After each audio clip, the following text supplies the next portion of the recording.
जिनमें है हौसला कुछ कर दिखाने का, जिनसे है हम सबको आस, जिनके तरकश में है जिंदगी को मुश्किलों से बचाने की तीर, वही है कर्मवीर, हमारे कर्मवीर। हमारे कर्मवीर। नमस्कार श्रोताओं, मैं आपकी दोस्त पल्लवी सिंह और आप सुन रहे हैं 90.0 हमारे कर्मवीर का एक और बेहतरीन एपिसोड। श्रोताओं, आज का यह कार्यक्रम बेहद खास होने के साथ साथ युवा पत्रकारों के लिए महत्वपूर्ण भी है, क्योंकि आज हम बात करेंगे उस विषयों पर जो उन विद्यार्थियों को गाइड करेगा जो पत्रकारिता जगत के क्षेत्र में कदम रखने को इच्छुक हैं। श्रोताओं, आज का यह कार्यक्रम बेहद खास इसलिए भी है क्योंकि आज हमारे साथ वो मेहमान मौजूद हैं जिन्होंने सफलता के शिखर को प्राप्त किया है, उस सफलता को जिसे पत्रकारिता का हर विद्यार्थी चाहता ही है। जी हाँ श्रोताओं, माखनलाल पत्रकारिता विश्वविद्यालय की पूर्व छात्रा, बंसल जी न्यूज टीवी 18 और नव भारत टाइम्स में बतौर एंकर अपनी भूमिका निभा चुकी सुश्री नैना यादव जी। नैना मैम, आपका हमारे कार्यक्रम में बहुत बहुत स्वागत है। बहुत बहुत शुक्रिया, बहुत बहुत धन्यवाद। आज का दिन मेरे लिए बहुत खास है। जो कार्यक्रम आपके लिए वो खास मेरे लिए इसीलिए क्योंकि जिस मंच पे, जिस जगह पे मैं बैठी हूँ, यहाँ से ही मैं शिक्षा प्राप्त करके बैठी हूँ और यहाँ का अनुभव अब यहाँ के विद्यार्थियों के बीच लेकर आई हूँ। बहुत बहुत धन्यवाद मैम। मैम, मेरा पहला प्रश्न आपसे यह है कि जो आपकी शुरुआती शिक्षा रही वो कहाँ से रही और कैसे हुई? मेरी जो शुरुआती शिक्षा रही है, ख़ासतौर से अगर स्कूली शिक्षा की बात करें, मैं पूरी तरह से मूलतः मध्य प्रदेश की हूँ। मध्य प्रदेश में जन्म हुआ, मध्य प्रदेश में शिक्षा हुई। स्कूली शिक्षा कुछ भोपाल में, उसका कुछ हिस्सा इंदौर में रहा। शुरुआती अगर बात करें तो जो ग्रेजुएशन वाली मेरी स्टडीज़ थी वो माखनलाल चतुर्वेदी पत्रकारिता विश्वविद्यालय के एफिलिएशन कोर्स के साथ में थी, एफिलिएटेड इंस्टीट्यूट जो कि इंदौर में है, एनिमेशन एकेडमी, वहाँ से किया। और उसके बाद की जो मेरी मास्टर्स डिग्री है वो मैंने भोपाल के कैंपस से, यानी कि जो यूनिवर्सिटी कैंपस है, वहाँ से मैंने माखनलाल के ही कैंपस में रहकर अपने एमए बीजे की मास्टर्स डिग्री की है। जी मैम, तो मेरा दूसरा प्रश्न आपसे यह है कि आपने विभिन्न चैनलों में बतौर एंकर काम किया है, तो आपका रुझान टीवी पत्रकारिता में कैसे बढ़ा? और फिर आप जब उसमें रुझान बढ़ा, आप आगे गई, तो उसके बावजूद भी आपने किन किन मीडिया प्लेटफॉर्म्स में काम किया और शुरुआती दौर में कौन सी चुनौतियों का सामना आपको करना पड़ा? देखो, चुनौती मैं थोड़ा बाद की तरफ आऊँगी क्योंकि चुनौतियाँ हर एक क्षेत्र में हैं। ख़ासतौर से अगर हम शुरुआती वक्त की बात करें, देखिए पत्रकारिता कोई नौकरी नहीं है, पत्रकारिता कोई जॉब नहीं है, पत्रकारिता एक जुनून है। और पत्रकारिता के क्षेत्र में वही व्यक्ति आ सकता है जो जुनूनी हो, जिसे कहें हम, जिसमें थोड़ा पागलपन हो, जो कुछ अलग करने की सोच रखता हो, अलग करने की प्रेरणा उसके मन में हो। सिर्फ वही लोग पत्रकारिता कर सकते हैं क्योंकि हमें सभी को पता है कि ये वो एक ऐसा क्षेत्र है जहाँ पे रोज़ नई नई चैलेंजेस हैं, रोज़ नई नई शिक्षा है, रोज़ परीक्षा है, रोज़ उसका परिणाम आता है और ये रोज़ की आपकी एक तरह से लाइफस्टाइल का एक हिस्सा है। तो मेरे लिए, मैं शुरू से ही, मुझे ऐसा लगता था कि कुछ नया करना है, कुछ नया सीखना है, कुछ नई चीज़ों को समझना है। तो जैसे आप लोग जिस जुनून के साथ में आए हैं, मैं थोड़ा उसके और पहले आ गई थी शायद। मुझे पता भी नहीं था पत्रकारिता का प क्या होता है, मीडिया का एम क्या होता है, कोई जानकारी नहीं थी। और मैं अपने साथियों को बताऊं कि जब मैं 11th स्टैंडर्ड में थी तब मेरा पहला न्यूज़ बुलेटिन था दैनिक भास्कर ग्रुप के न्यूज़ चैनल BTV न्यूज़ में। 1 जनवरी 2007, वो तारीख भी मुझे याद है, सुबह 7 बजे का बुलेटिन है। वो तस्वीर भी अभी आज भी मेरे जहन में घूमती है। कुछ नहीं पता था क्या है, कैसा है।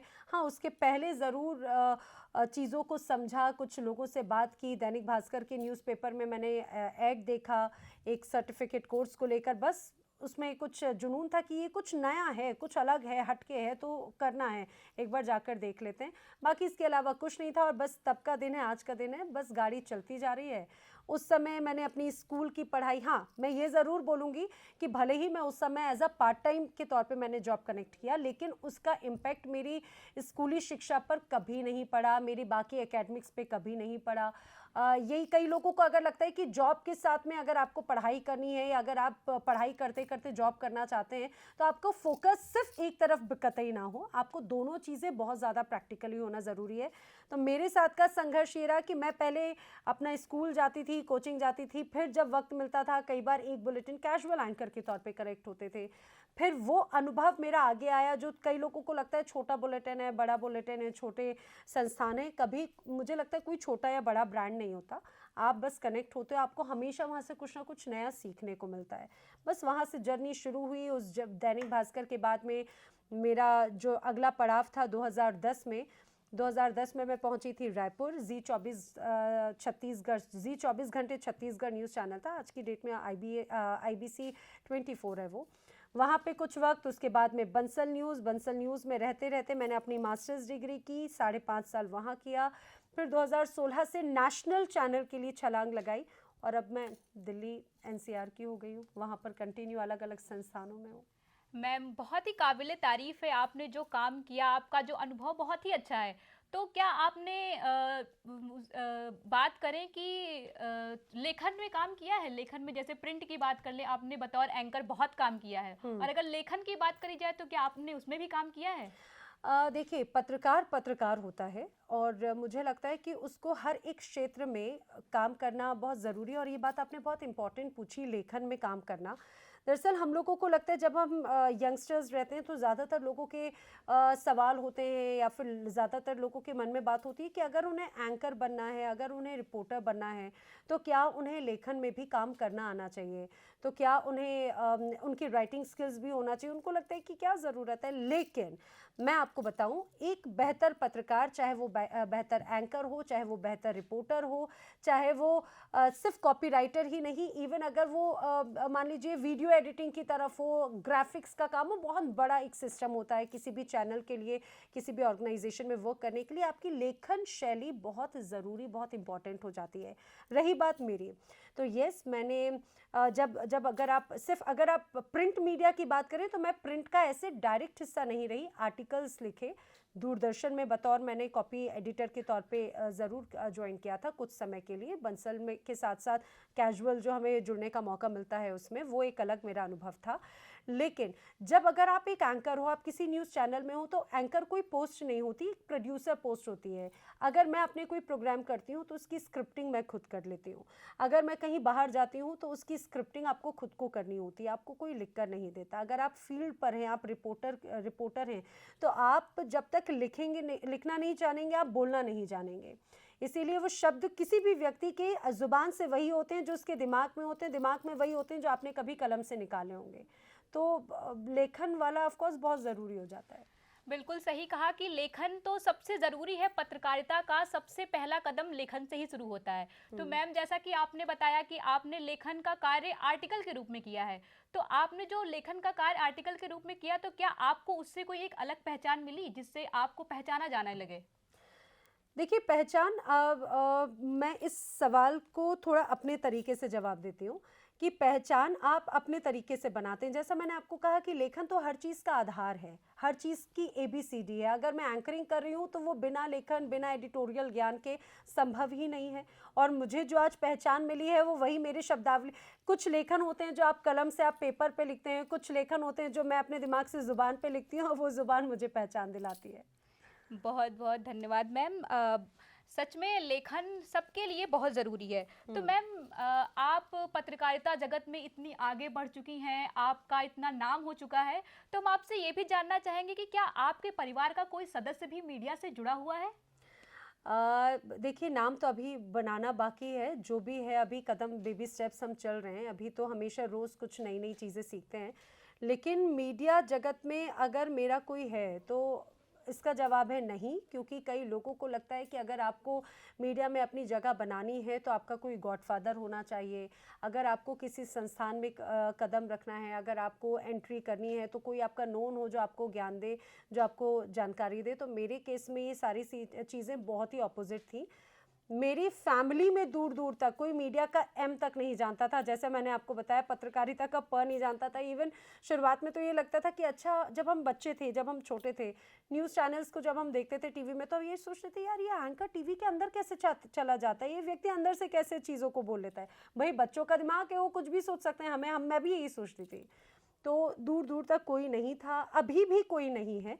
ये लोगों को भले लगता हो कि आपको कोई एंट्री करा सकता है, आपको कोई पहचानने वाला हो तभी आप एंट्री कर सकते हो, ऐसा नहीं है। मेरा तो कोई नहीं था, लेकिन अपने दम पर हम चीज़ों को जगह बनाते हैं। देखिए सिंपल सी बात है, अगर आप में कोई क्वालिटी है, अगर आप मेहनत करना जानते हैं, आपकी वो मेहनत कभी ना कभी रंग लाती ही लाती है। आपकी वो मेहनत आपको सही मकाम पर लेकर जाती ही जाती है।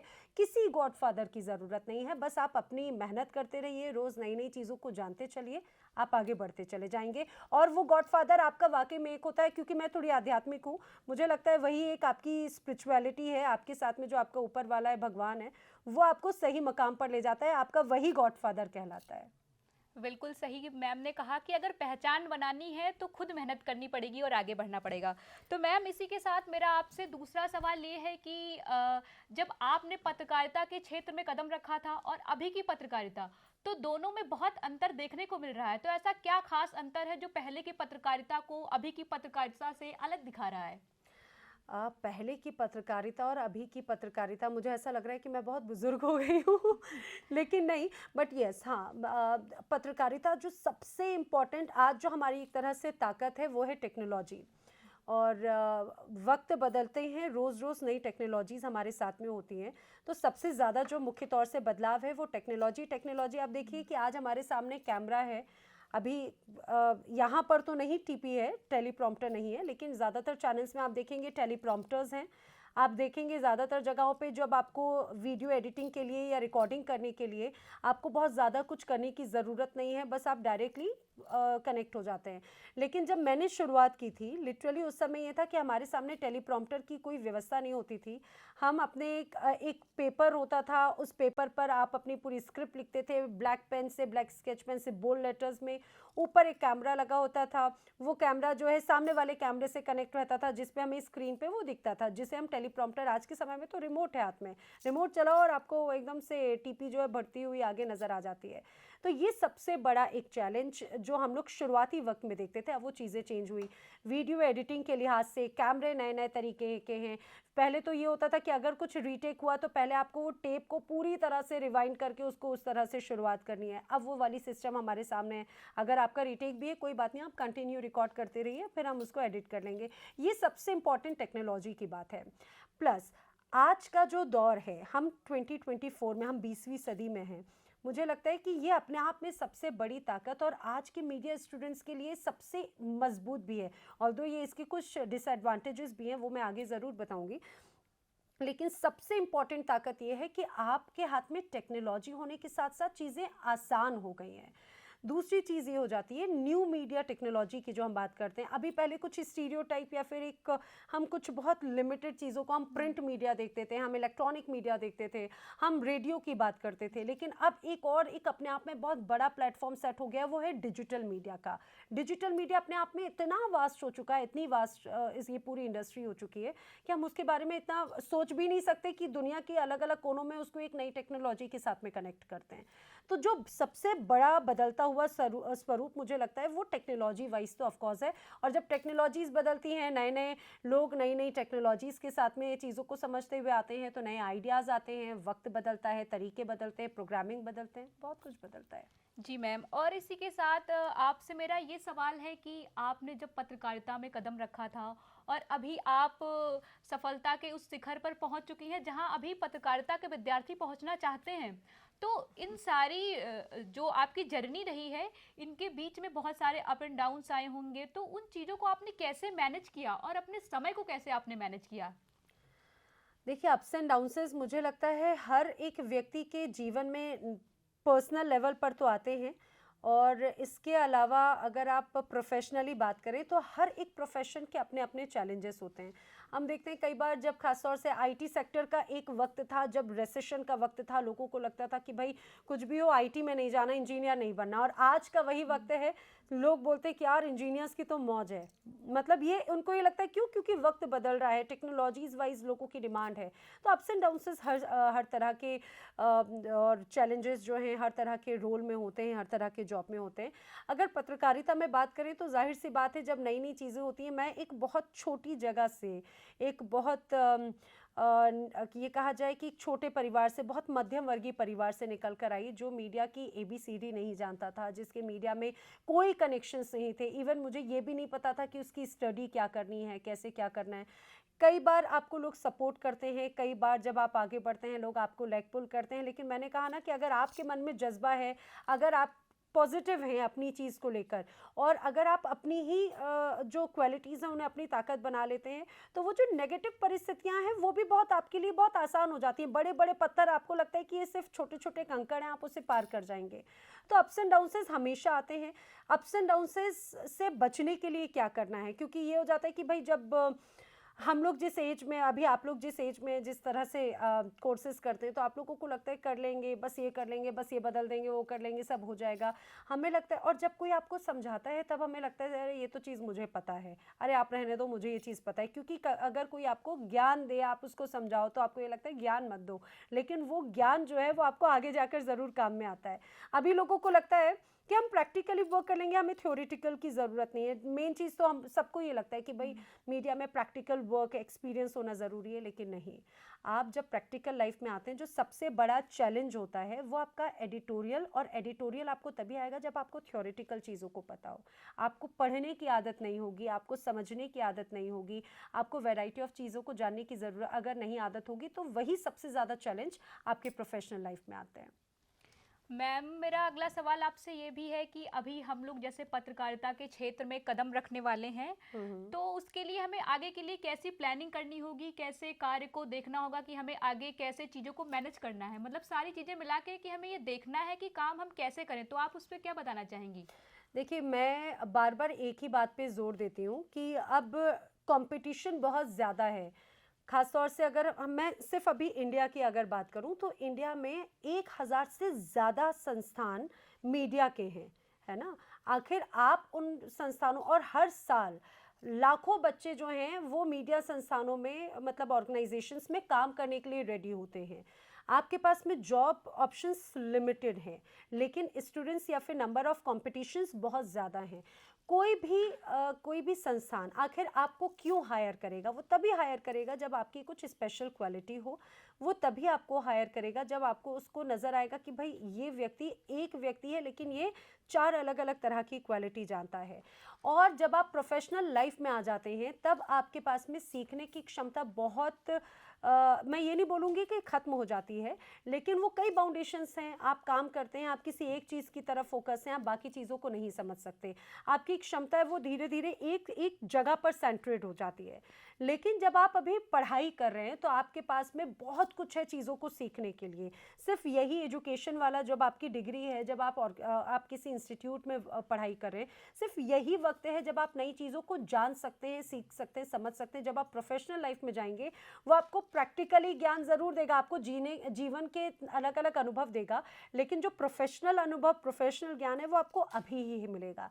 इसीलिए जब जब मौका मिले, खूब आप उस मौके का फ़ायदा उठाइए। कैसे फ़ायदा उठाना है? पढ़िए, आपकी यूनिवर्सिटी की जो लाइब्रेरी है आप उसका फ़ायदा उठाइए, आप उस चीज़ को समझिए, पढ़िए, रिसर्च की आदत ज़रूर डालिए। दूसरी चीज़ ये हो जाती है, जब रेगुलर, जो मैं बार बार बोल रही हूँ, कंपटीशन इतना ज़्यादा है, टेक्नोलॉजीज़ रोज़ रोज़ नहीं आ रही हैं, और आज का जो टाइम है वो न्यू टेक्नोलॉजी का है।